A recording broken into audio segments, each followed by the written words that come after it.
It's awesome. I could have used it on Saturday. When when shit got squirrely at the UFC. Yeah. Well, the side that you guys were on, where you guys were in the crowd, did anybody jump towards you that way? No, the crowd mainly started. Yeah, it was because I'm pretty sure we had Irish right in front of us, and right in front of them was some of Khabib's guys. And Khabib's guys were turning around, just literally throwing the fingers right to the Irish guys the whole time. So then once that happened, it was like, I was lucky though. I had Aubrey and Whitney right there. They were Aubrey's. They were there to protect you. Yeah, they were in full throwdown mode. I was one of the dumb people just kind of looking around like, They were going to throw mushrooms at everybody. Yeah, is there any immediate danger? No.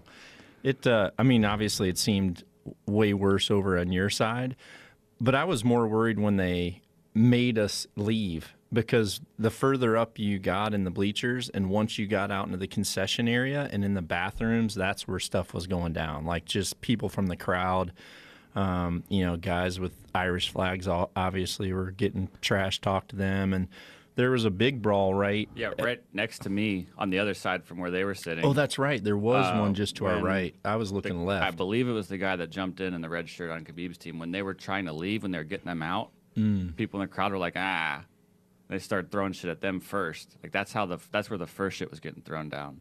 And how did the people know that it was them? We all saw him. We could see the guy it. next to me was like, that's the guy right there, right? And I was like, I don't know. And he went and tried to do something. And I was like, all right, good luck. I don't know what you're doing, bud. There's a price to be paid for all this shit. Like all the drama and the trash talking that makes it so fun. It also, it has the potential for blowing up in your face. Ultimately, like a couple people got punched, but it was in an event where a bunch of people got punched.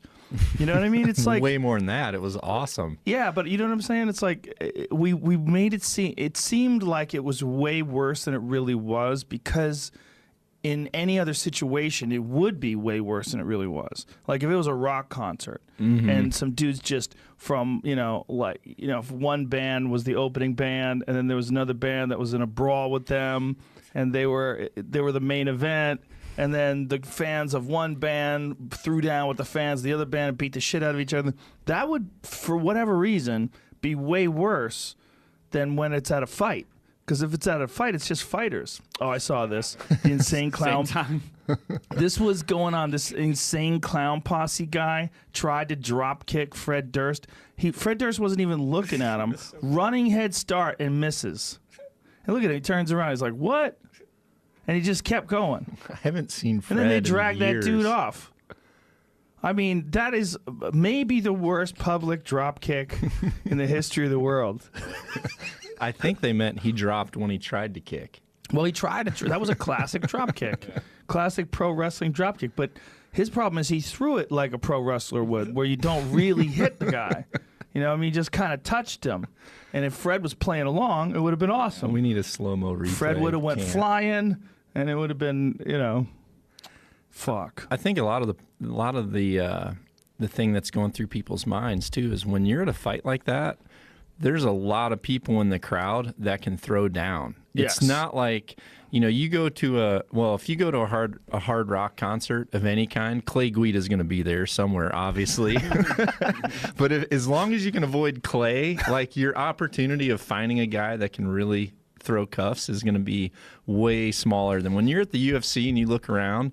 It's hard not to see cauliflower ear. Yeah. So, I mean, someone who's in the crowd that's just a shit talker, he knows if I just turn around and talk shit, I could get wrapped up and be dead quick. Yeah, that's a very high number of people that could fuck you up at one of those events. It's probably like 30%. 30% of the people in the audience actually know how to fight. That's high. I think it'd be higher at a UFC. At least a basic. I think it's about 30. I'd say about 30%. I feel like if you just parse the audience out, like how many of you guys ever been punched? How many guys ever fucked somebody up? How many guys actually train?